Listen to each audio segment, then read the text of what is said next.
it's another side that like wants to take more, that wants to go that one more round, because like going that one more round when you don't think you can, that's what makes all the difference in your life. You know what I mean?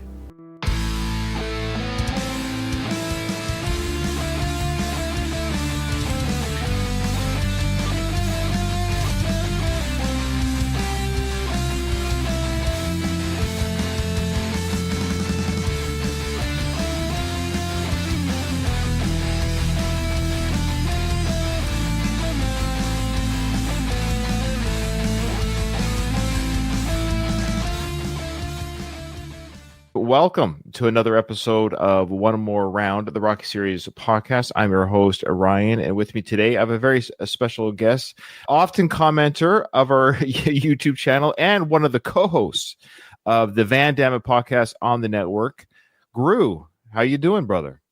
Hello, Ryan. Nice to be here with you. Thank you for having us on. Evan is detained right now, but we had to start because both Ryan and I have to be somewhere. But Evan will be with us shortly, hopefully. But I'm doing great. It's good to see you. One of my favorite things to do is to talk about one of my least favorite movies of all time. The irony is so thick. And I am so excited to always come on to this podcast with you. Yeah, and just for context for our dear listeners, people are like, where's Katie? Where's Kyle? Well, we did announce on the last episode that Katie's going to be away on vacation for the next 2 episodes. She's living it up, enjoying her life, and not wasting her valuable time on a silly podcast. And Kyle, unfortunately, couldn't make this timing. It was just one of those weird weekends where not only do we have a hosting change or substitution, but also Kyle was unable to make this time. So thankfully, at least Andy could be here because Evan's not here either, and it would have just been me, and I don't think anyone would just want to hear me talk for an hour. So thank you, Andy, for coming on and filling in. And hopefully if Evan does drop in, he drops in. If not, we're just going to keep continuing. Hopefully he's okay. Hopefully he's not. Yeah, I think he's fine. Okay, I'm still here. I'm still here. Okay, so I've got some emails, of course, which everyone knows. We do the emails. Our lovely Katie, she usually reads the emails, but I'll read them today. Really interested to hear some of these. They're so fascinating when you guys talk. Do you like the email grab bag portion of the show?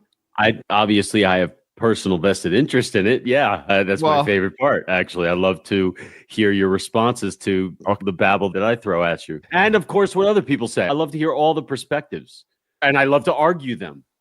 It's enjoyable to me. Okay, so here we go. Here's the first one. This is from a longtime supporter and listener of the show. This is from Albert. This is what Albert had to say. Hi, it's Albert, the guy who overthinks the Rocky time paradox. He goes, I feel like you're, as I guess me, Kyle, and Katie, we're too fixated on the 1 year timeline. He's referring to, of course, in Rocky V, like the timeline paradox that Rocky V presents. He says, in recent episodes, you've dismissed evidence suggesting the events in Rocky IV and V span more than a year. First, you said it's impossible to have 28 boxing matches in 4 months. I don't think we ever said 28. I think it's 22. Then you noted Rocky didn't celebrate Christmas with his son in Rocky IV because he was in Russia. The movie clearly, he says, indicates a longer time frame. Please consider this. Albert, I would consider it, but you don't give me any evidence. But he continues. Based on the evidence, which Albert does not provide, I believe it's at least 2 to 2.5 years. Now, I think what he's going to say here is his evidence is this, that there was a significant gap between the production of Rocky IV and V, and Albert thinks V was written to show the rise and fall of Tommy's career over an extended period. Honestly, he says, this doesn't really matter. I'm just having fun defending my theory. I still love the podcast. Best, Albert. Now, Albert, no offense, I'm a little confused about your evidence. We, too, are just as confused because within the evidence of the movie, we're getting two different things. We're seeing a much older Robert, which we've gone over ad nauseum. We're not going to keep doing it. And then, yes, when Tommy arrives, I don't think there's any real clear indication or evidence within the film, especially the theatrical cut, that would indicate that it was more than a year. Andy, what is your overall thoughts on the timeline of Rocky V? On one hand, we got to get over it. Sly obviously ignores it. He just does what he wants, and he doesn't. And he banks on that the audience is not going to care. You know what? Before podcasting and before deep analysis, we didn't, but now we love to dig. On the other hand, if you want to insert a time jump somewhere, it's fun to do. So I would say the biggest time jump is between when they move into the house and when Adrian gets that phone call from George Washington Duke. It seems like when that phone rings, it seems like they've been there for a little while. Just something about it. It's like the convenience of it. That didn't happen that night. It just didn't make sense. It feels like there had to have been some time, and then Robert's starting the year at school, I guess, or maybe could be starting after Christmas. I don't know. But if I'm going to have some fun and put in a time jump, that's where I would put it for this movie. The Sage thing aside, that's just that we have to just, say Sly wanted to use his kid, and for better or worse. Okay. I like it. Yeah. You're right. It's the podcasting world, and we're nerds, we're geeks. But it's fun. It's fun. That's what we love to do. You know what? The most boring films to podcast about are the ones that are perfect. You need to critique. It's also fun just to pick up things that you missed. Oh, yeah, absolutely. A million times. Yeah. Thanks, Albert. We appreciate your support, and hopefully you keep listening. Send another email if you don't mind. You don't have to, but just give me a couple points of evidence where you believe it is truly Look, it should be that long. I agree with Albert that it should be that long, but I would like to have a couple examples within the film, Albert, where you believe they showcase that. Guru was just saying here, the phone call, it seems like it could have taken place later in the timeline with that. The parade has gone by and George Washington Duke is bugging the family. He's like, hey, where you guys been? The parade's going by. It's been a couple of years. Who knows? Nobody goes broke that fast. You could put it there too. They come back and then all this legal stuff happens. You could put it there too. But it's Rocky. It doesn't matter anymore. All right. The next email comes from Peter from Australia. And I will say this, Peter was actually my guest co-host on my Rambo podcast, where I've been doing the trivia portions of Rambo. And he was on Rambo First Blood, Part 2, Episode 2, I believe. So he did a great job. It was his first time ever on a podcast. He was quite nervous, but he did very well for his first time. He sent in an email. He says, hi, Ryan, Katie, and Kyle. I completely agree with Katie that Over the Top and Cobra are gloriously bad films. They capture Stallone at his peak megalomania, especially during Cobra's production in the late 85 to early 86, right after Rocky IV. Rumors say Post-it notes on set instructed cast and extras not to look or speak to Stallone. Now, if that's true, that's garbage. I really believe and hope that if I was ever a celebrity or popular, that I couldn't imagine. I just know I would never be that way. What about you? Would you ever be that way? What way? I'm confused by the email. That he had Post-it notes. There's Post-it notes that Sly says, don't look at me or speak to me. They're reminders to the cast. I think that's bullshit. Having been on set as the film snob that I am, when people act that way, they'll do one little thing that might get around the set. He's got an emotional scene today and just kind of leave him alone. Like the people who usually knock on their door to tell him, hey, it's time to shoot or time to film. They'll say he's getting deep into character today. Take it easy on him. Somebody will turn that into, prima donnas. People, they just don't do that. Or at least I've never seen it. I don't buy it. No.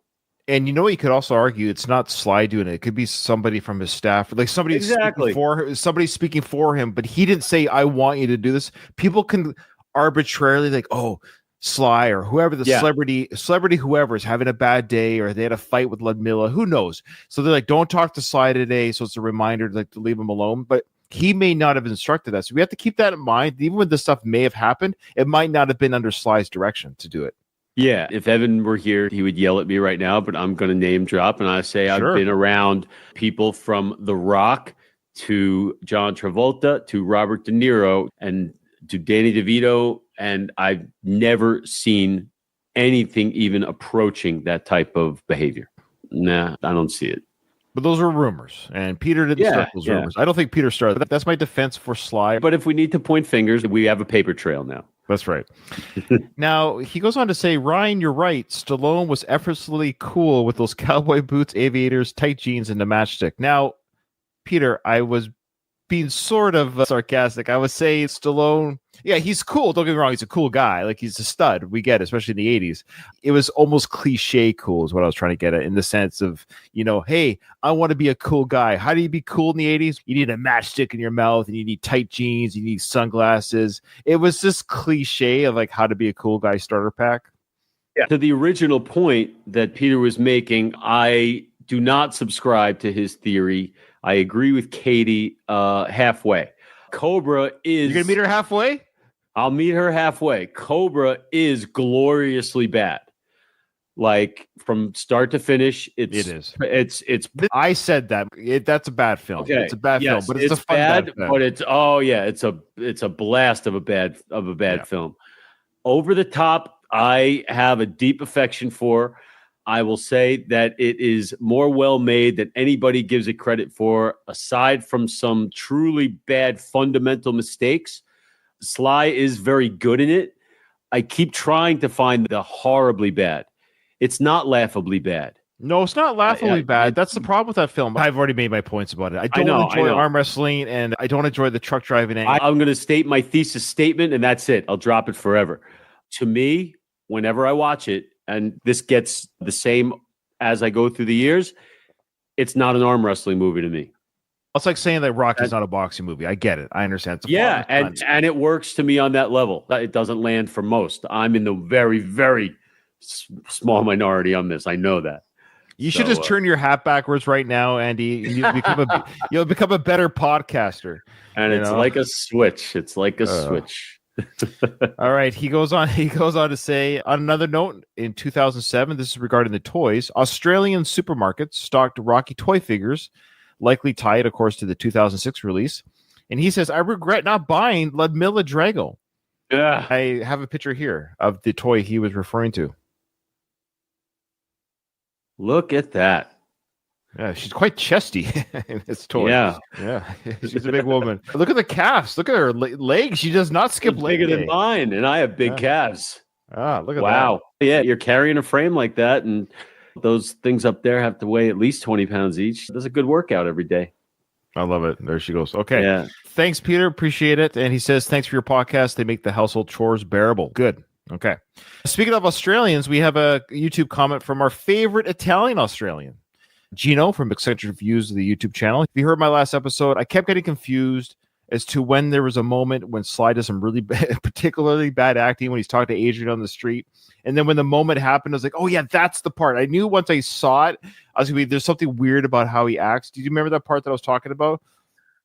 Yeah. Yes. When he was like, no, you don't respect me. Yeah. It's just I have a lot of thoughts about that scene. As you know, we're past that one on the. We got to move forward. We got to keep moving forward. Yeah. But to me, the thing rings false because it's not about what it should be about to me. The movie hasn't earned what it's trying to go for there. That's all I can really say that I haven't said already.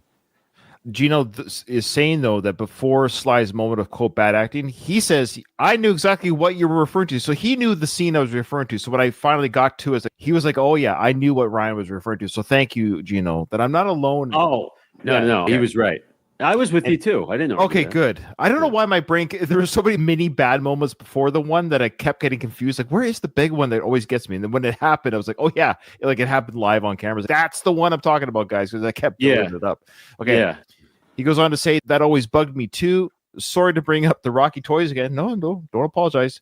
But the Jack's Rocky line had a prototype of the robot that was never released. You can find images of it on Google. Also, I believe there are two versions of the Santa Pauli figure. One came with a small tag saying, Merry Christmas from the company owner to the staff. That version is more valuable, of course. Okay, there you go. I remember these. And we had another love and talk about Over the Top. Boy, this movie's garnered a lot of our thoughts. It's not going away, Ryan. No. That movie will not go away. Pil Sung from Korean Kickboxing Company said, Over the Top was marketed as an action film at the time, essentially Rocky with arm wrestling. It should have been promoted as a family film, but I suppose he goes on to say, but I suppose they couldn't sell a Sly movie that way. Yep, there you go. Exactly. Just look at the cover of it. He's got the veins popping out. It's a cartoon thing, and it's not telling us what the movie really is. It's a bait and switch. And Stallone fans at the time, they're looking for Rambo goes arm wrestling, and that was not that, but whatever. Yeah, and the kid, I love it too. But he was supposed to be. We were supposed to hate the kid. Well, mission successful. Mission successful. Yeah. Ricky, where was Ricky Schroeder? Get Ricky Schroeder. Perfect for him. They probably were like, oh man, he'd be perfect for this. They didn't want to get a better actor than Sly. That little shit. Yeah, exactly. Yeah, Sly was threatened. Let's get this kid from nobody from nowhere, and he's a better David, actor. And he's got better hair than me. Yeah, damn right.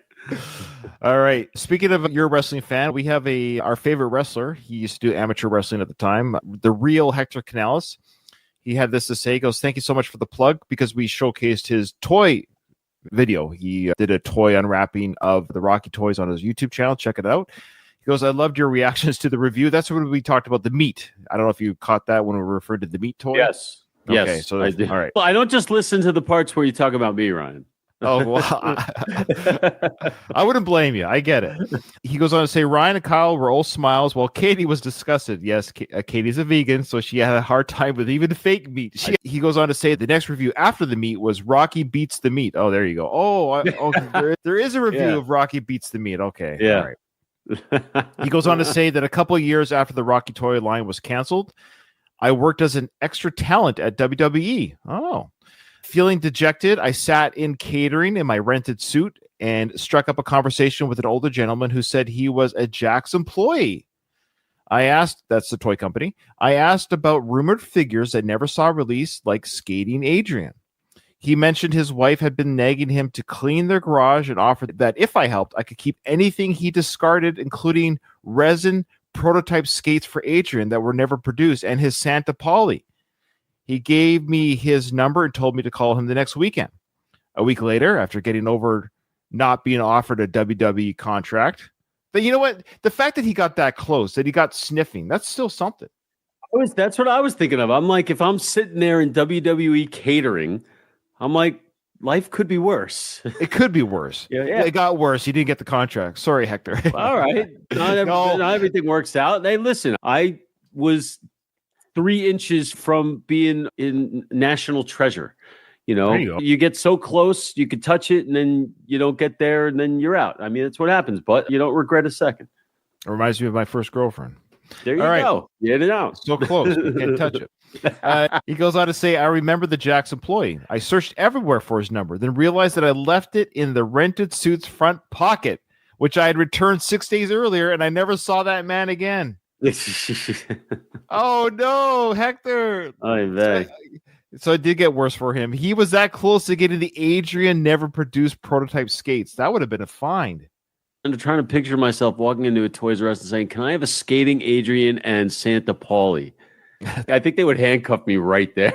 It's just, but don't so tell me, weird. Don't tell me you wouldn't have those up for your Christmas decorations every year. Oddly enough, as big of a fan as I was, I don't remember like that detailed. I remember the Rocky figure. Basically, it was the Rocky and the fighters.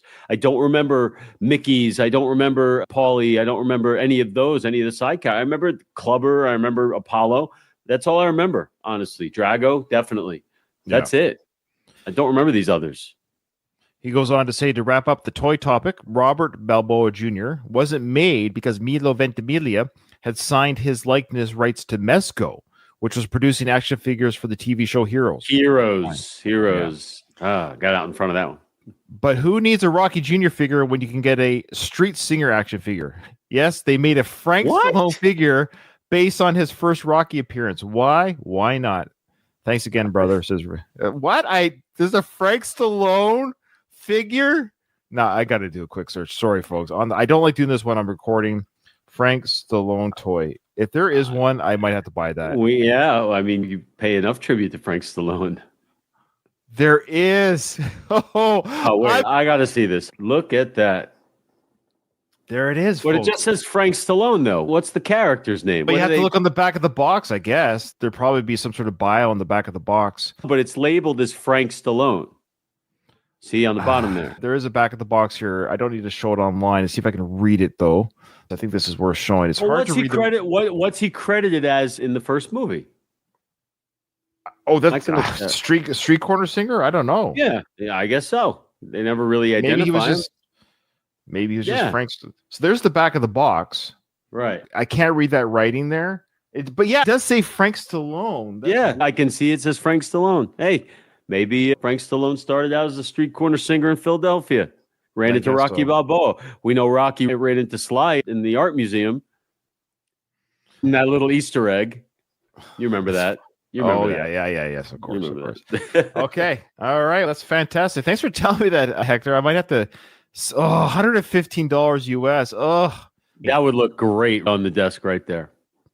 I might have to think about getting one just because I do that Frank Stallone podcast. If you guys don't know, just Google Frank Stallone. Who is this guy? Podcast. I do that with Doug. You got to put some money into the podcast. Sometimes you got to spend money to make money. You got to put it in the budget. You got to put it in the budget. Viewers. I don't care about money. That's my point. Watching. Yeah. That's my point. But you got to make things better. You got to be willing to spend a couple of bucks.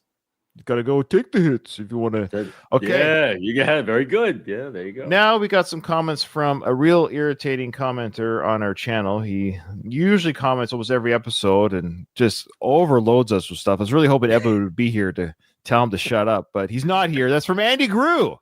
Okay. This a-hole. So this is what you had to say about some things here. You said, Katie, we just returned, you and Evan, I guess, right? Yeah.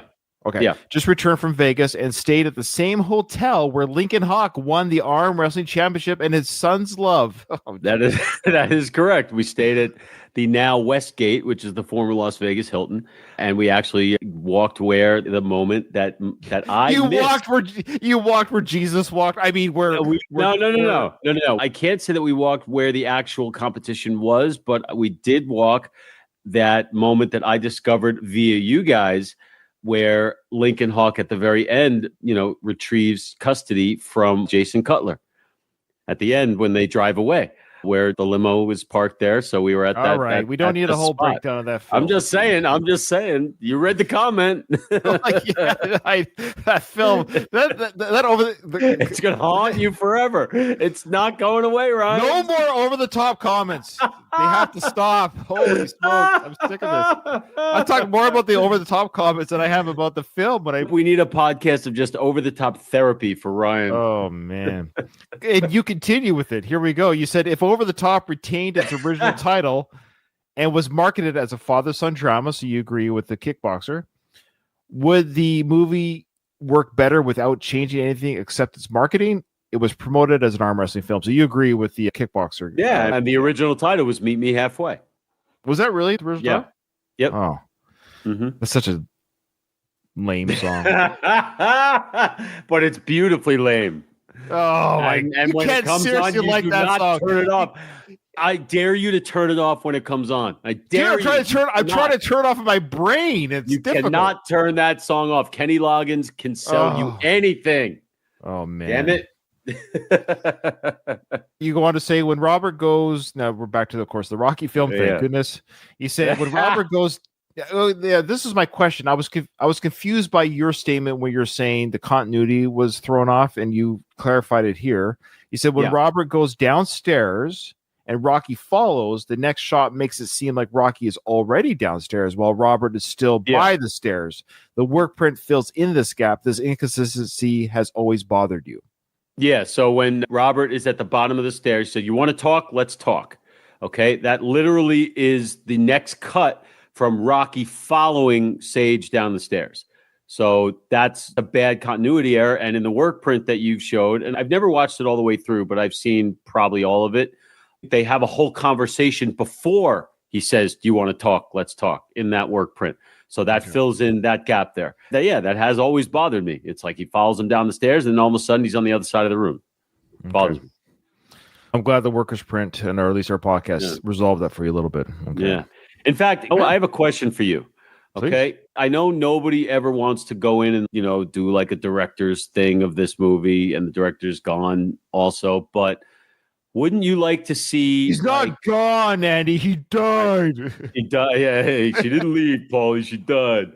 Wouldn't you like to see, though, maybe DVD extras like these deleted scenes or extended scenes, not part of the movie, just released, like remastered, so you could see them, that they would be released in some fashion?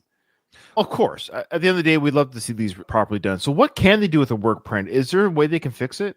I have no idea. It depends what they have in the vault. Meaning, why is it so shiny? Why is a work print so shiny? Because it's almost 40 years old at this point, and that's video. Well, you're the movie guy. I thought you. Yeah, that's transferred videotape is what you're watching. Because it actually has the timestamps on it. That's all. Yeah, like this is like the raw footage or. That much I don't know. I've never seen that side of it.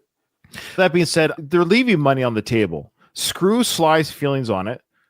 Get somebody like us, meaning like me, you, Rocky nerds, and to say, let's go in the studio and let's cut together the ultimate Rocky 5 cut with the work print. Let's go. Let's do it a la Stallone style, what he did for Rocky 4 in his version. That's fine. Whether you like it or not, he did that.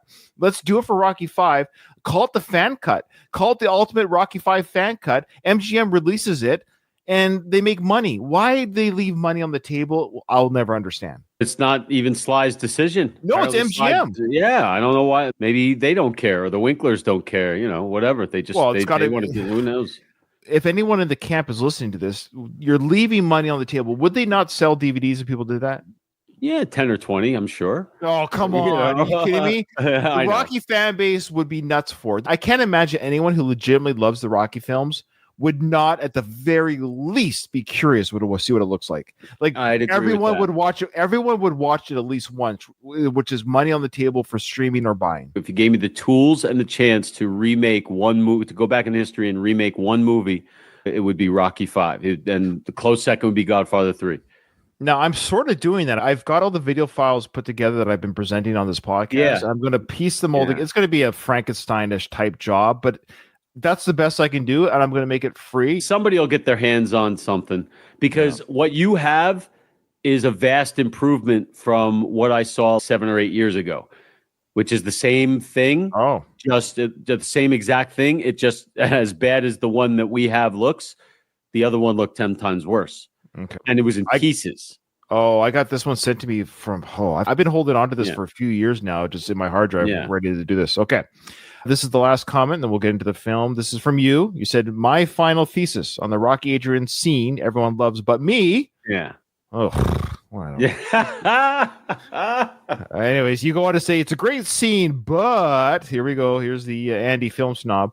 But the movie hasn't earned it, you said. Yeah. It would hit harder with a proper buildup. Why don't you just say the rest of your words for this point? What do you think should have happened here? So this is an explosion that is just brewing from nothing other than Adrian sitting on the sidelines watching literally nothing happening, because there's nothing deep about it. It's so forced. And my whole thing is that everything should center around this moment. This is the end of the second act, start of the third. So this is where the final roller coaster ride down begins. And everything is supposed to lead up to this. And between Rocky and Adrian, nothing has happened until this moment in the movie, really. Aside from a couple little moments here and there, the movie's been about Rocky and Tommy and Rocky and Robert.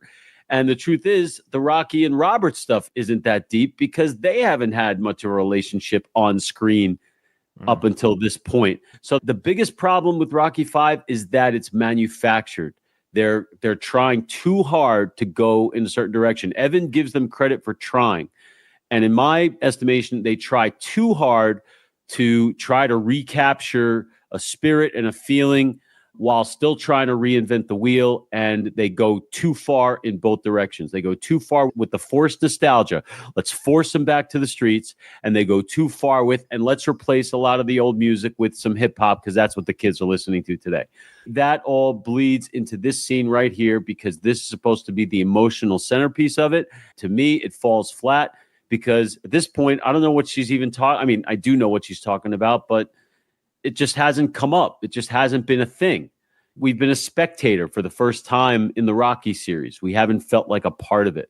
Now, that being said, a lot of the stuff that you've presented in the work print does make it better, because they go into other things between them, between Rocky and Adrian. Not just about Rocky and Rocky Jr., but Rocky and Adrian. You're losing me. And Rocky's shock. I've never seen that before.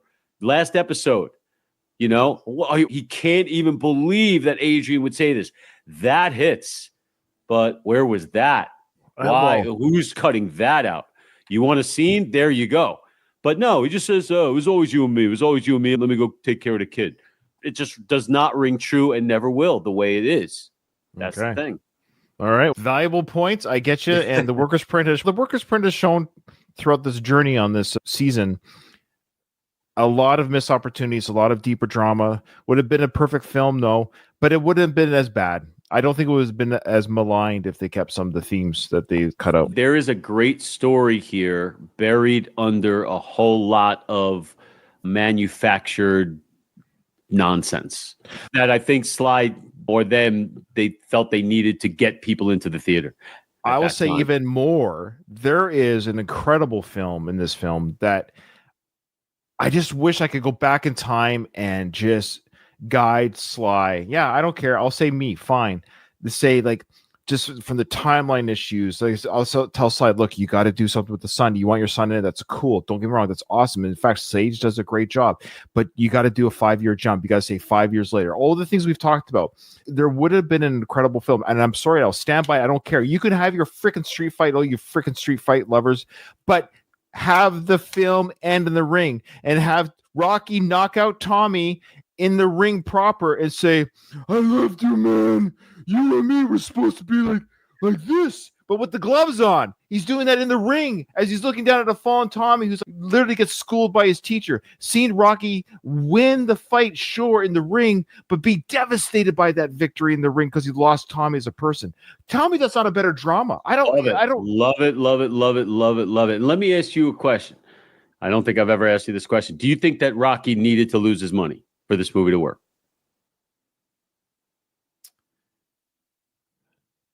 Okay, let me think about that. Sorry, you caught me off guard. I'm just going through the film really quickly. Tommy has to be, it's funny, there's no. The only thing that you still have Adrian's restaurant. There's no reason why Adrian could have opened a restaurant as a rich woman. Can I offer something up? Sure. Is there any reason? No, there's no reason. Yes, no. The Rocky Adrian scene would hit more if it was this way. Okay. They don't lose the money. Everything's fine. He retires. They're in this beautiful house. And guess what? He's getting bored. He's a fighter. He's not a retiree. He just fought the best fight of his life. He's freaking on fire. He's got to do something. So what does he do? Hey, I'm going to reopen Mickey's gym. Sure. And he goes after Tommy. He sees this kid. He gets lured away from his family, not from money, not because they're destitute, but because he's a fighter, not, quote, a father. And then Adrian's Rocky, it's taking you away from us, like not him, it. It doesn't have to be about him. It's it. That's the movie I would have wanted to make. But the tagline would be something the greatest fight was for his family. Exactly. And it's not even hyperbole. That's how I feel about it. You know what, man? It is so. This is what I mean. It's such a frustrating film. I think that's why people hate it. Not because it's quote unquote a bad film. It's because it's such a freaking missed opportunity to have a prime Sly. He was in prime shape form. Seeing him shirtless in the ring would have been fantastic. Maybe with AI in the future, 20 years from now, you can have fan-made films correcting this film. It's unfortunate that there was it would have been an incredible chapter in the franchise where people could have even argued, what lacked in Rocky IV with the drama and heart and family drama, we're getting in spades in part 5. And we have a very strong, big, young, it's teacher versus student. I would have a suggestion to Sly. Write a novel. Write it. Yeah. He used to do that for all the Rocky movies. I used to buy him. He used to write novelizations. And they took a lot of liberties in those. He used to go a lot deeper. There's a lot of stuff in the Rocky IV one that goes a little bit deeper into Drago and stuff like that. He would have some fun with that. That'd be interesting. An alternative universe of Rocky V. See, I'm all excited about the film I just created in my head. Now we gotta go look at this film. But that's what I like about it. That's what I like about it. Because I like talking about it. All right. So where we last left off, of course, was I gotta remember now. It's been a couple weeks. Tommy drove off. That's right. Off. And Adrian and Rocky have that little emo in the street. And now he's going to talk to Robert. I don't think you got that far. Yeah. It's right here. Here we go. Okay. All right. What about you guys? So now we got Robert, doing heroin on the street with no, he's smoking. Let's go down to the shore, guys. Let's hang out at the shore instead of the street corner. They're all acting toughs. Yeah, and here's the thing, Ryan. Are we supposed to be empathetic with Robert here this whole time? He's acting like a punk. We know what he's going through. We know because we've been force-fed it. We know he's going through teen angst. but he's still acting like a little punk. He's still got a mother who loves him. I'm not with him completely. I know what's going on. If someone would just sit down and say, listen, you misunderstand. Let's talk this out, and that's fine. That's all these people need here. Yeah, I actually have 5 sons. I have 1 daughter and 5 sons. And I guess I admire a little bit that Robert loves his dad so much he's all bent out of shape about this. But if I was training some guy, my kids would be like, whatever. Part of me is, I don't think my kids would be all bent out. Look, I am away a lot in the military as it is. It's just kind of funny how, do my kids love me as much as Robert loves his dad? I don't know. I'm sure they do. But you get what I'm saying? But you would know if your son was upset with you. Oh, of course. And so Paulie clearly knows. Everybody knows that Robert is getting upset because Rocky's being an asshole. Nobody would say a word this whole time. Is this the first time that Rocky and Adrian have spoken in the street? The characters are living a life outside of the scenes that we're seeing. I know we can only comment on what we're shown as a viewer. There's scenes that are happening that we don't see. The movie's just not made well enough. I'm being an apologist to a degree, saying that we're seeing these snippets of their lives. That's what I need. I need people to defend it. All right, so Robert's saying, let's go to the shore. I don't know about you guys, but I got to get out of here. He can't handle the hoagie shop, so. Yeah, tough life. I gotta get out of here. Hey, what do you say we go to the shore, huh? Yeah, let's go. Oh, yeah, great. How are we going to get there? How are we gonna get there? We throw our thumbs in the air, we'll hitchhike. Yo. What's he want? You want me to stay with you? No. You're right, I got enough problems with my old man. Come on. I would love to see Chicky's old man. Probably tosses him around the house a little bit. I bet you he gets beat up at home, eh? He's like straight out of The Outsiders. Yeah. But Robert here, he seems to have adapted a thick New York accent. Oh, I know. He's talking about gangster in the last couple weeks, because that's how long this movie feels like. It's all this is happening. I guess when you turn to rebel, you start smoking, and he's like, I gotta get out of here. I'm a tough guy now. I'm from the Bronx. I'm from the hood. I know. Yeah, we just haven't seen enough evolution here to buy it. That's the problem. And Sage is great. He really is. I have to give him credit. Oh, he does fine. He does fine. Yeah. Yeah, he really is good. He's not the problem. No. You ain't going to hit him, are you? No, you don't hit him. It's funny. I laughed when I heard that as a kid. So did I. But now that I'm older, I'm like, oh, yeah, I guess all these kids were probably punched by their parents. She wasn't even trying to be funny. She might have been serious now that I think about it. Probably, but I remember that getting a laugh. Yeah. Yo, kid, when you start smoking? I don't know, didn't you ever smoke? Yeah, I done a lot of bad things, Nothing worth bragging about. Good line, though. Yeah, that's a good I like that line. I wised up. Okay, so maybe I'll wise up someday too. Of course, once he says, maybe I'll wise up one day too, is when he chucks the cigarette. Yeah. This is good. He wants approval. To me, that's the little part of it. Yeah. Because he wasn't done with that cigarette. Name the other 2 scenes where a cigarette was chucked away. In this movie? No, or in the first film. In the locker room in the beginning?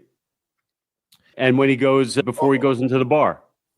Oh, I was thinking of like the actual version of chuck it. Did he chuck it away in the locker? Yeah. Okay, because I was thinking of when Gazzo takes it away from Rocky. You're in training now.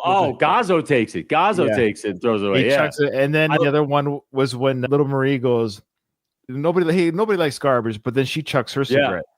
Very good. Yeah. Quick question: was Joe Spinell gone by the time this movie got made? Oh yeah, he was gone before 3. That's a shame. I know they fell out, but I would have. Did they really? I believe they did. I don't know the story behind it, but I believe they fell out. But I would have loved to have seen a guy like him around here. Maybe what if he became the promoter? No, that'd been great. That would have been great. Yeah.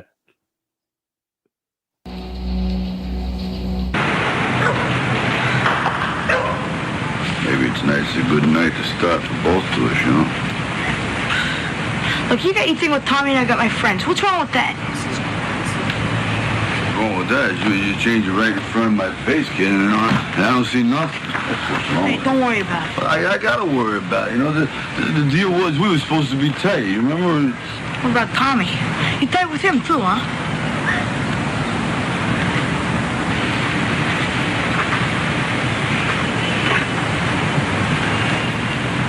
what I thought it was going to be, that's for sure.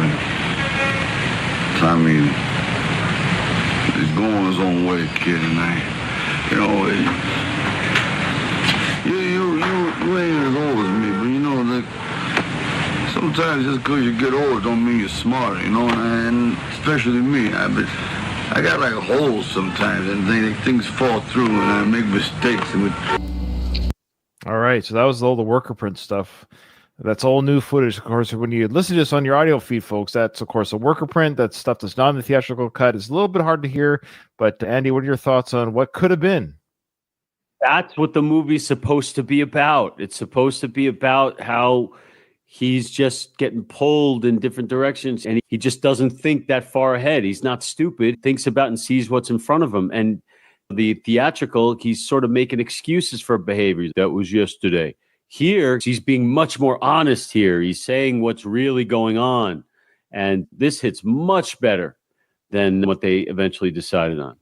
It's very humbling here what the Rocky character is saying. He's two things. He says, I've got a hole in my head and things kind of fall through. And it's a really clever way of saying that he just misses the boat. I don't know what it is, but I just miss things. And I think that's an important part of the character that he's explaining now to the viewer, like, how come Rocky doesn't see this? And don't forget, he's had the conversation with Adrian. He sees it now, but he's saying, I guess I just missed you. I missed losing you. I missed your signals. I didn't catch it. It wasn't intentional, because he goes on to say, just because you get older doesn't mean you get smarter.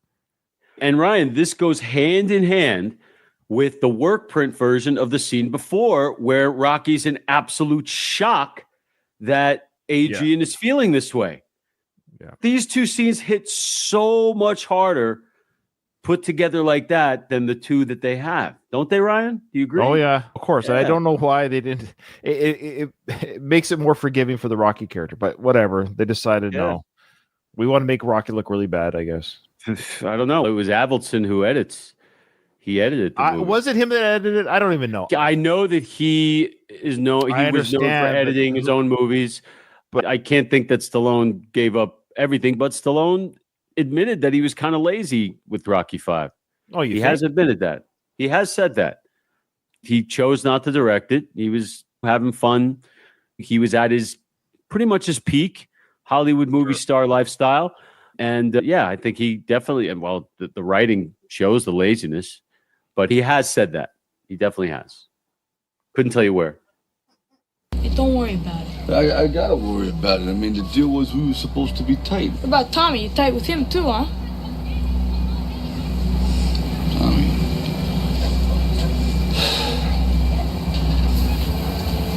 Yeah, well, that was yesterday, See, in the workers' print, when that came up, he said, yeah, Tommy's gone his own way. He's doing his own thing now. I don't know if it's better or worse. He also said that wasn't what I thought it was going to be as well. It turned out to be not what I thought it was going to be, which I think is still a better statement. 100%. Here, it's like he's saying, my other friend, he left me. He doesn't like me anymore. He likes the other guy. In the other one, it's he doesn't see things the way we do, Robert. His heart is not what it's supposed to be. I thought it was. It's not. You got the heart. That's what the work print is telling me. Yep. This one is telling me it's all about Tommy.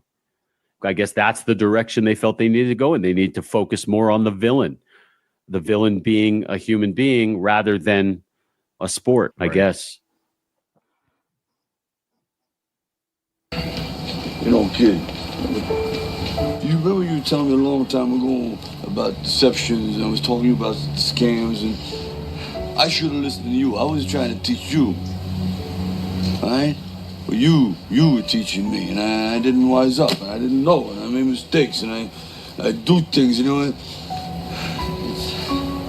bothers me, I forget a lot of things, and I just... Now, okay, I do like a little bit, again, the work print a little bit better because he talks about just because you're older doesn't mean you're smarter. Because it's very Rockyism to say I got this hole in my head where things fall through. I think it's a better Rocky way of saying things. You know how he does that descriptive way of saying things? His metaphors are great. And then he goes into this part always, I don't know what it is. I know it's his son in real life, so don't get me wrong. It's hard to say. It's almost like when you can stop picking them up, you stop kissing them. He's doing it in a weird way. He's like licking them like a dog. I don't know what he's doing here, but this whole little sequence is capped by that little thing there. It's a weird comment to kiss him on the cheek. And it comes across as unintentionally funny. Yeah. But also, if you look at it, this whole sequence right here, it's like a truncated version. They took all the best little parts of what we saw in the work print and just said, all right, let's get all the beats in here. So they got all right, he says he's forgetting things. That covers the hole in the head. He says Tommy was yesterday. That covers the whole he's going his own way thing. They just didn't think deeper. They just didn't think deeper. And here they just said, we'll just get it all in here and that covers it. Let's Sly do the acting with his, it doesn't work. You know, I don't blame you. If I was you, I wouldn't talk to a guy like me no more. Absolutely, I would not. You know what I would do? I'd say, hey, you know what that guy ought to do? He ought to hang a vacancy sign on his head. Think everybody be happy about that? Well, I use my head like a gumball machine. They drop some pennies in, all the candy comes out, and you could use the money to go to college.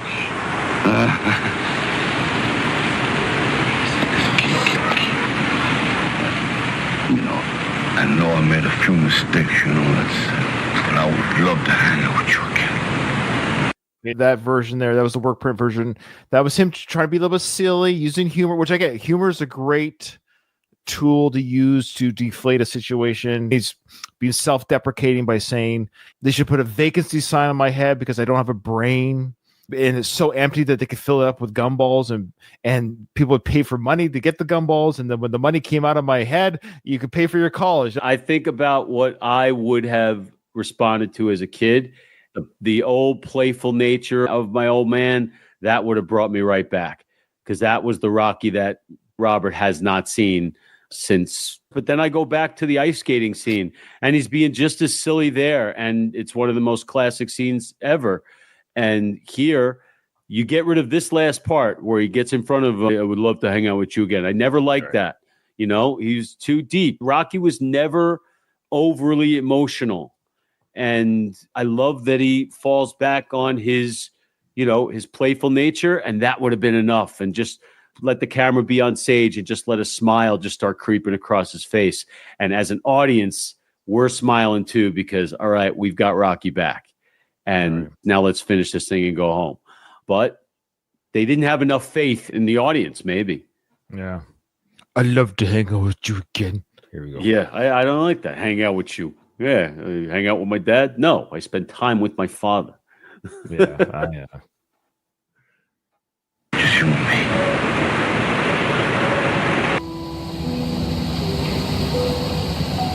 I swear to God, it's just gonna be you and me this time. Home team? Yeah. Home team. Until we get to part 6 again and you're all butthurt again about me as a father. Yeah, okay. But they got to kiss my ass with this whole home team thing. Number one, they're quoting Gabe Cash, okay? Because Cash says it in Tango and Cash. Oh, sorry. Yeah, so it's a Stallone term that he doesn't think anyone's going to pick up on, but I got you, Sly. Home team. And what does that mean, home team? I don't even know. It means nothing. It means, hey, let's go. It's Sly's version of let's go because it's right towards the end of Tango and Cash when they crash the car and Tango's like, yeah, home team, huh? Something like that. So number one, there's that. Number two, if that's supposed to be the big emotional landing here, they just invented it. Like it's out of nowhere. Like it's something that was just manufactured. Home team, all of a sudden, what's that? Like, oh, all right, that's this movie's saying. It just feels so forced and so silly, especially compared to what I just saw in the work print. But I've never liked that either. Hey, kid, you want to hear a joke? Yeah, sure, why not? Knock, knock. Who's there? Tuna fish. Tuna fish, who? You can tune a piano, but you cannot tune a fish. Ha, you're getting better. Yeah, that's a good one. Of all the jokes, which one's your favorite? The tuna fish, Cows don't wear bells because their horns don't work, or shell shock. The cowbell joke is the one that works the best because of where he is, and he's coming in to cheer up his wife who's had a tough day on her feet. She's pregnant, and all he's trying to do is make her smile and whatever. Here, he's trying to repair a relationship, and he's doing it with the Henny Youngling thing going on. It might have worked better if it was coming after the work print version of that scene, because he was already in silly mode. Here, he just dropped this home team. We're going to hang out, I promise. Dun, dun, dun, dun, dun, dun, dun. And then, hey, tuna fish. So it just doesn't work.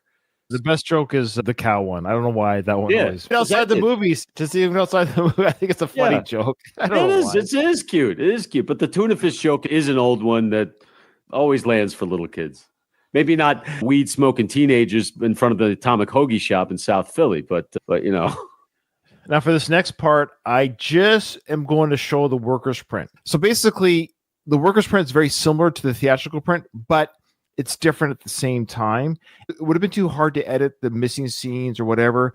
The tone, because now we've gone to the basement of the championship night fight. They're in the basement watching the fight. So overall, I just ended up liking the workers print version of this whole scene better than the theatrical print overall. So you'll see within the workers print, okay, that's the theatrical cut, that's in the theatrical cut. But for time and purpose, we're just going to show the workers print version of that sequence. We all know the theatrical cut enough. Okay, I hope I set that up. Okay, here we go. You perfectly, because because none of us care enough about this fight to even bother. Well, you know? yeah, and that's the what problem. And you'll see right away they actually just show more of the fight. Actually, let's just go ahead. All right, let's go to the center of the ring now for instructions from referee Frank Cappuccino. Gentlemen, you were both given your instructions in the dressing room. Are there any questions? If not, A lot of people there, huh? good luck to both of you. Tommy Gunn has been said to It be could have such a been, Ryan. It Rocky could have been. Balboa's style has been done by the press as the Clone Ranger. Rocky says there's a lot of people there, which is kind of a weird statement. I mean, yeah, it's a championship fight. Rocky, you've been there with a big crowd. And we hear the announcer say, you guys were given the instructions before the fight. That wasn't in the theatrical cut. And this Paulie here, the way he's smoking like a mafia kingpin guy, there's just a different mood here. Yes. I don't know if you heard me, but I said, what if, Ryan? What if? Imagine all of these shots. You get the shot on Rocky, you get the shot on Paulie, you get the shot on Junior, and you get the shot on Adrian, all watching, but they're in the arena. Rocky and Paulie, they have the same expressions. Rocky's looking around. What's Duke doing here? What's going on? Paulie knows this is going to go bad. And Rocky and Adrian and Rocky Jr., they are there because we are now all friends again. So they are in the audience. And they know Rocky's going to lose this kid no matter what happens. There is the tension that they were going for here. Because otherwise, we don't give a shit what happens in this fight. But if Rocky was there in the corner, we would be torn because Rocky would be torn. He wants him to win, but he also knows winning is probably the worst thing that could possibly happen. And what you're going to see here, which is very interesting when you watch this, is Paulie is the only one not rooting for Tommy. It's not till Tommy's betrayal about the angel on my shoulder that the family sort of turns on Tommy. Paulie is always anti-Tommy. I've always noticed Paulie. He's like, but I've never noticed Rocky Jr. or Adrian's reaction. You'll see. So I'm interested to see this. Okay. Yeah, it's quick. So I want to point it out before we see it. Rocky's really excited about Tommy winning, and Adrian's excited with him. It's interesting. It's not till the betrayal that both of them are like, holy crap, this guy just... And I have a theory. I want to see it first. Okay. Hey, why didn't I think of that? Very witty.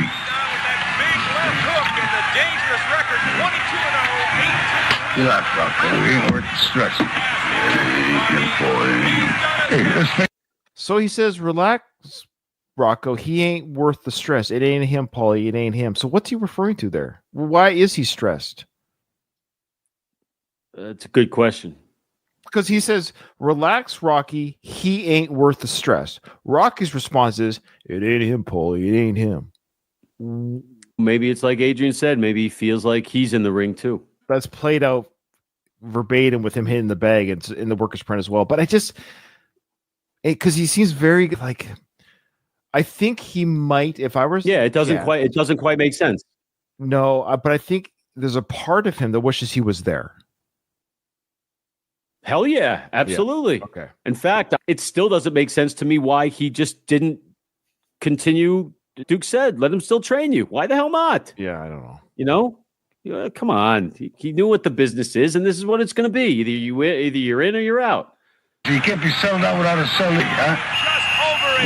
That's what he said there. What did he say? Something about his soul. Oh, okay. It was tough to pick up. He's a little tight. He's nervous, you know. It's just like the way I felt when I was fighting with Apollo, you know. Rocky, we ain't you. How they never was that kid. Give him a break, would you? So that was in the work. Sort of the theatrical cut too. Where you mentioned he's just nervous because it's like that first fight I had with Apollo, which is great that they talked about Apollo. I think we mentioned it's great that he brings him up. I disagree with you a little bit. Oh. I think it's a little expositional here. It's a little manipulative. It's like we're supposed to be continuing to draw the parallels of Rocky to Tommy and him to Mickey. It's like we've been hit over the head with this from the very opening scene when he calls Adrian Mick. But call it what it is. Mickey is the main villain of this movie. But we'll go down that road another time. All right, come on, Tommy. Do what you was told. In and out, side to side. Don't eat the jet. I'm taking a Up the ropes. What are you, blind? and again. He's getting hit with everything but the ring post. Good. He's getting hit with everything but the ring post, and Paul's good. I love that. Yeah. That's not in the theatrical cut. Right. Yeah. And as you can see, there's just more in the ring fight. You see that? There's more like actual shots of the fight. Yeah. Yeah, but again, I don't care about either of these fighters. That's the problem. Yeah, and that's maybe why they took it out. I would if my people were in the corner. Okay, but they're not. Fair enough. But I just love how Paul's like, good. I'm glad he's getting hit with everything. Yeah, that I like. Yeah. Good. Really good, Paul. What's the matter? Come on, Kane. Let's rumble. Go for it, Kane. Hey, Paul, what are you doing? I don't like the guy. Come on, Tommy. What's the See, look at that. So Paulie makes it very clear. Come on, Kane, you can do it. And Rocky's actually, what are you doing? He missed Paulie's signals. Oh, you're actually rooting against Tommy? And he goes, yeah, I don't like the guy. Imagine Paulie did that in the corner. Imagine Kane is punching on Tommy and Paulie just lets it slip. Let him have it, Kane. And Rocky just looks at Paulie. Oof, that'd be great. Yeah. Oof. Yeah. But I love that it's great acting there by Sly when he looks at Paulie. You really feel this way? You really feel this way? Yeah. It is good. It just they're in a basement. and that wasn't in the theatrical cut. Right. Okay, come on. That's it. To the body. Very reminiscent of Rocky Balboa's style. That's it. Like a powerhouse. Jab. Move that side to side, back and forth like a metronome. Slip side. That's it. Adrian comes down, the fight's on, and she smiles. Yeah. Isn't that interesting? Yes. But it's clear why. It's very clear. They love Rocky. Rocky wants Tommy to win. And they are with whatever, at this point now, they are back with Rocky and they are supporting whatever Rocky wants because they have absolute trust, love, and faith in him. And I don't think it's any deeper than that.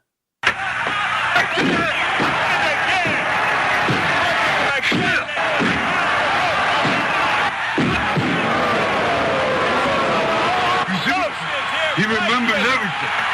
Come on. Paulie never had that much respect for Rocky.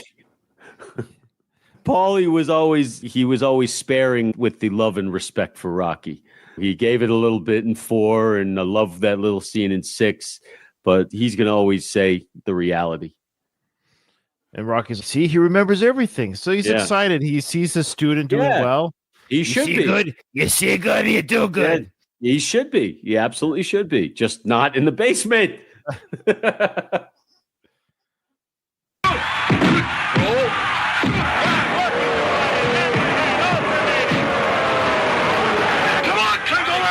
Let me ask you a question. Do you think here, all right, at this point in the movie, would it have worked if he must be in the basement and the fight is not in the ring?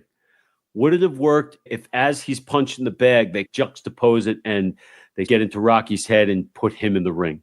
Would that have worked here? No. All right. Okay. Just checking. No, I like it. I like the idea. Keep coming in with the ideas, folks. We're making a great Rocky film. We're making a great Rocky film. In my head. Yeah. It flashed in my head. No, that's too. You're talking about shoving it down your throat. Because this right here, when he's punching the bag, it's supposed to hit us hard. Because we see Adrian and Rocky Jr.'s reaction and Paulie's reaction. They're like shocked by the power in which he hits the bag. Sure. And again, it's supposed to hit us hard. It just doesn't. It feels like they're trying for it. It just doesn't hit.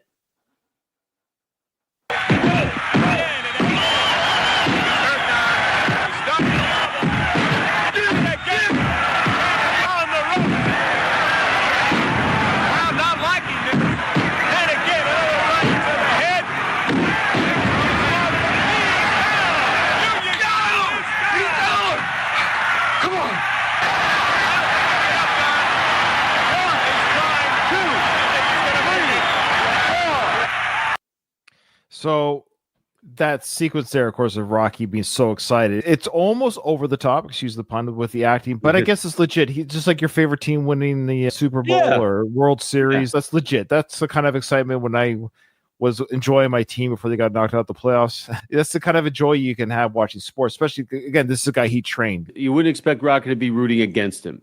If anything, I would have said Rocky wouldn't have even have watched the fight. I'm glad he did, because that continues in the Creed films where you watched Adonis's fight in the second film. Yeah. It shows it even, yeah.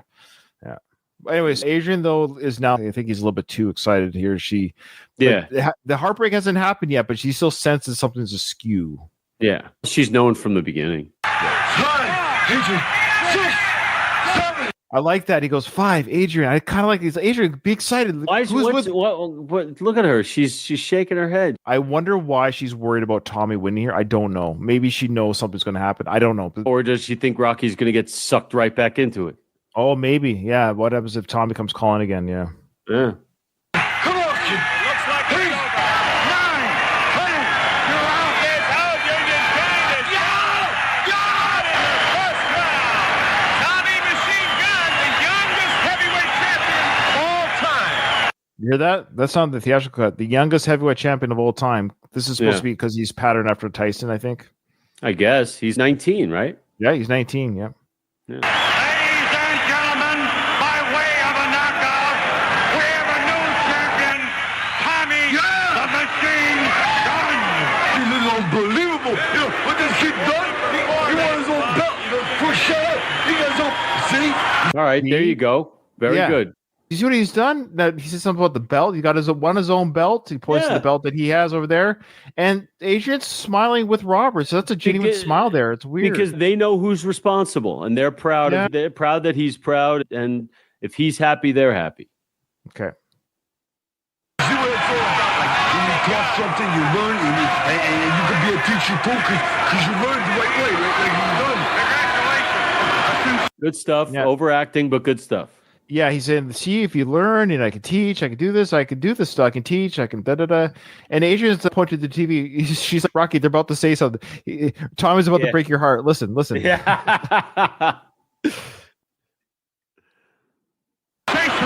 victory. You're now the champion of the world. How do you feel? Never better. I mean, I don't know what's wrong with these people, but... Because you're not a champion, you're a crumb bug dirt bag. Come on. I love that. You're not a champion. I love the way he says champion. Champion. Yeah. That's the Burt Sugar way, the old school cigar. Yeah, you're not a champion. Yeah. Crumb bum, ham and egg. Ham and egg. And now Rocky's still, come on, man, give him a break. Yeah. Boy, but he's like, Tommy's cutting a heel promo. Yeah. Yes. Yeah. He's turning heel. I don't know what's wrong with all these damn people. Yeah, I know. It's totally a wrestling movie. You're right. Yeah. He's about to tear off Hogan's chain at Piper's Pit. Yep. You got it. Long live the king! I'd like to say thank you. I'd like to thank the man who made this happen. And I'd like to thank the man who made me believe that all this could happen. So even Adrian's nodding. Okay, they're gonna thank Rocky. They truly believe. Now we know it's not gonna happen because it's a movie, but I like to believe in the real world they might actually believe he's gonna thank Rocky. Well, I'm gonna give the movie credit here, and you know how hard that is for me. Wow. Okay, I remember seeing it for the first time, and it's completely telegraphed. He's walking right into it from the angel on the shoulder thing. He's walking right into it. We know who he's going to thank, but it still stings. Yeah. It still stings the audience a little bit. That's the full heel turn. I would like to thank the angel in my corner, Karen.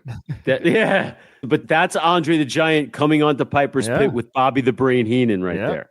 Yeah. If we're going to draw that analogy, That's what I mean. Little moment does land. I have to give it credit. I have to give credit where it's due. It does land. And I will say, Sly's acting of brushing it off, trying to pretend it doesn't bother him, is very well done. From the moment he goes to have drinks with Paulie, the way he's like, he's trying to be very stoic. I'll give him credit. Love it. Instead of him throwing a fit or how dare he, it shows great character in the character of not blowing his top, just letting it go. That's great stoicism level 100. And even Adrian's like, you can give him everything, but you can't give him your heart. We're going to see all the play out. But I think this is actually a very high end acting from all involved. Yes, the last act of this movie, Stallone does his best acting work of the movie. Starting with this right here, I love how he exits.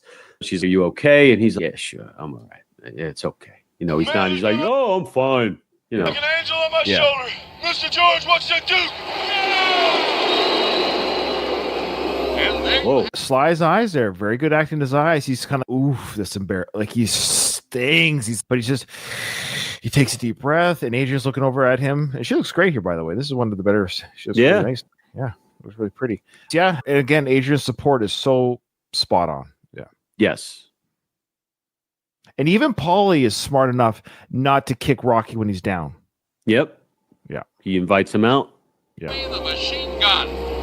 Boy, I'll tell you, a big surprise, at least to me, that the new champion thing. That head roll that he does there, the kind of, he's almost pretending.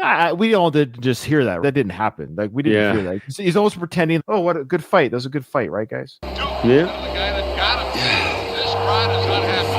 And the only person who really brought this up is the promoter, George. Rocco, too much TV is bad for your eyes. No, my eyes okay. Too much TV is bad for my ears. Yeah. That's lucky. Good fight, huh? It's okay, Dad. You're the real champ around here. I made this for you. Oh, yeah? You really should have made another picture of Madame Dupont is what he should have done. Yeah. This stuff I like. Yeah. This stuff is good. You know, that's supposed to be Rocky and Paulie. It looks like the Rocky IV Russian leader dude, though, next to him. This is where Rocky Jr.'s place is in the Rocky universe.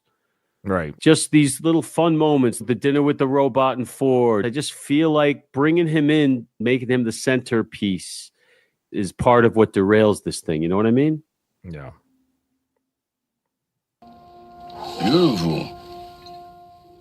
Rocco, let's put our teeth around a few brews, okay? I can use the company. Yeah, good idea. Again, Burt Young, great little acting there. The way he says it, sticks out his tongue, the rubbing of his nose. He's It's like, all great. you know what? This is Paulie. Yeah, Let's but use it's great. I love how Paulie's being this is saying anything negative about Tommy, even. He just let's move forward. Great moment for Paulie. And I will say this, because I gather we're probably not going to get to it on this episode. No. But when he takes the hit for Rocky is one of my favorite moments. I love you, in Gru. movie-going history. Are we going to go for another 2 hours? I can go. No, I could, but I definitely truly appreciate that Paulie moment. Oh, yeah, it's great, of course. Do you actually go out with your Uncle Paulie? If I can watch TV. Yeah, okay, listen. Yeah, you can watch TV, okay, but don't stay up too late. You gotta get them bones going. All right. There's the kiss. You got the kiss in. Now it works. I like the little payoff. I like the little bones grow payoff. Those little things are good. Yeah.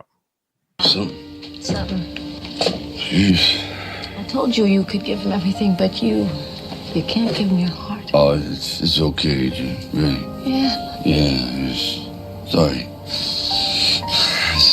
Hey, kid, don't you stay up too late, okay?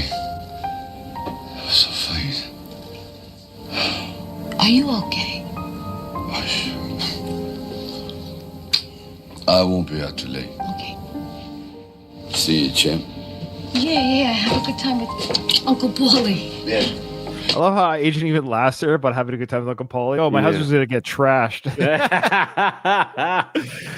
That's great. I love this right here. It's very good. And then she gives a big sigh. Yeah. Love that. That's where Adrian, that's her stuff right there. Great sequence, great moments in this film. Again, I don't mind the street fight. I'll say this. I'll probably say it 100 times when we cover it in the next couple episodes, but it just didn't have to be the end. It should have ended in the ring. I don't care what anyone says. Have your little scuffle in the street. The cops could have come, broke it up. They calmed down. They're like, fine, we're going to finish this in the ring. Why not? What Rocky fan truly left thinking, I'm glad he wasn't in the ring. Nobody wants to see Rocky in the ring. It's like saying you want to see Rambo without a kill. I'm sorry. It doesn't work.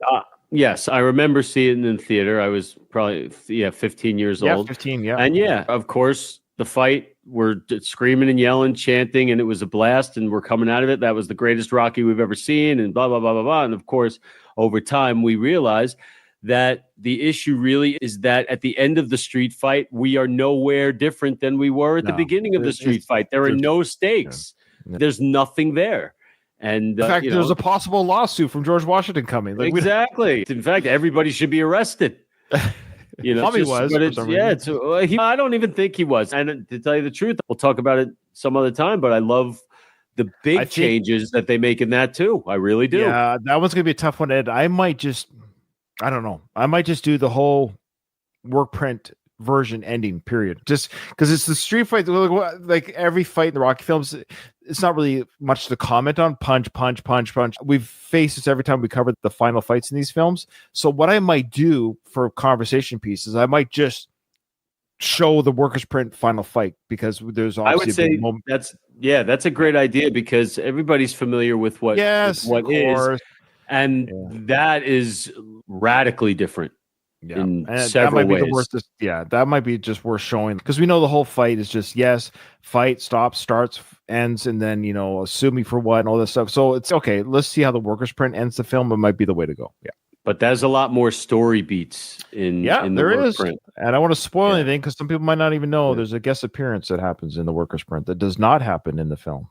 So Evan didn't show up. I hope Evan's okay. He's fine. I got a text from him. He had a little family emergency. He'll be good for the next time. He apologizes, but he's looking forward to hearing what we have to say and yelling at me about it. Oh, he's going to give you a hard time. Yeah, of course. I'm the film snob. He knows that. No, you're great. And maybe the problem isn't you. No, no, it always is me. It's always me. No, don't be silly. I always think the same thing too. When I go back and edit, I'm like, man, I'm the worst part of the show. Okay. All right, Andy, let people know where they can find you and Evan. Yeah, Nothing Worthwhile with Moody and Gru on all podcast platforms. Apple, Spreaker is our main one. But Apple, Spotify, Amazon. Nothing Worthwhile, Moody and Gru talk about movies, wrestling, Howard Stern, Billy Joel, Bruce Springsteen, whatever we're into that week. But it's usually predates 1990. And Rocky V cuts it close here. That's where we are, so come and check us out. And don't forget, you host one of the shows on the Last of the Action Heroes podcast. Yes, as part of the Nothing Worthwhile banner, we also tag team with the Last of the Action universe heroes, and we cover the Van Damme, Jean-Claude Van Damme. And our next episode, hopefully, will be next week. We'll be covering Kill 'Em All and Kill 'Em All 2, the Kill 'Em All franchise. When you announced that, I was like, what? Yeah. Wow. Okay. That's next on our Van Damme docket. I'm just quickly looking at his Wikipedia. I didn't even know he did those films. I admit, I haven't kept up with a lot of his films. Guess what? Neither did I. Kill 'Em All came out in 2017, and then Kill 'Em All 2 came out 7 years later, 2024. Yeah. Before I watched them for our upcoming podcast, I had never even heard of them either. I can't wait for you to cover The Gardener. You going to do The Gardener? Yeah. I think that's on the list. Yeah. Good. Yeah. You're not done yet. You guys have a lot to do yet. You're not done yet. We have a whole second tier of... You might have to go third or fourth tier. I don't even know what you call the other ones, because... We got plenty coming up. Coming up. Just end of school year takes up a lot of time, but we'll get there. All right. Thanks, brother. With that, Andy, this episode is over. Ryan, I did not hear any bell.